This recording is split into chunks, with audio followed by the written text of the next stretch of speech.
This November 2025, around 300 people died when two massive typhoons hit the Philippines just 5 days apart. Over 100 missing and over a million displaced. But the thing is, this was completely preventable. The same week 12 years ago, on November 8, 2013, the world watched in horror as Typhoon Haiyan, aka Super Typhoon Yolanda, devastated the Philippines. Over 6,000 died and millions were displaced. The government promised never again, and they had 12 years and over ₱1 trillion to keep that promise. But since then, over 14,000 Filipinos have died in typhoons. So what happened to the money?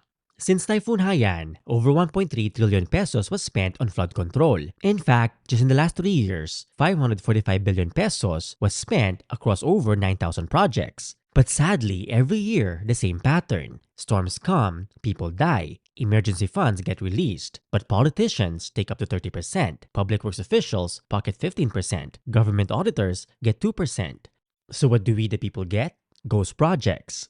Look at Cebu, November 4th, 2025. Typhoon Tino hits. 150 people died. The province had 511 flood control projects. Over ₱26 billion supposedly protecting them. Mothers held children on rooftops waiting for rescue that came too late. The flood walls that should have saved them never built. Then 5 days later, Typhoon Uwan slams northern Luzon. Dozens more dead. 1.4 million people displaced. The same ghost projects that failed Cebu failed Luzon 5 days later. Up to 70% of the budget stolen. Between 42 to 118 billion pesos lost every single year. And that is 12 years. 1.3 trillion pesos. Over 14,000 dead. But here's the thing. When the government 12 years ago was fumbling response to Haiyan, our communities were not just sitting around. Under NAFCON, grassroots Filipino organizations across the US mobilized people-to-people relief straight to the communities that needed it the most. Direct aid, no bureaucracy, no politicians taking their cut. In fact, NAFCON has been doing this since 2009. Every major typhoon, every disaster, annual medical missions bringing healthcare to the communities, rehabilitation programs, getting people back on their feet, and we're doing it again right now. While the government's ghost projects disappear into pockets, NAFCON's Bayanihan campaign is working directly with the survivors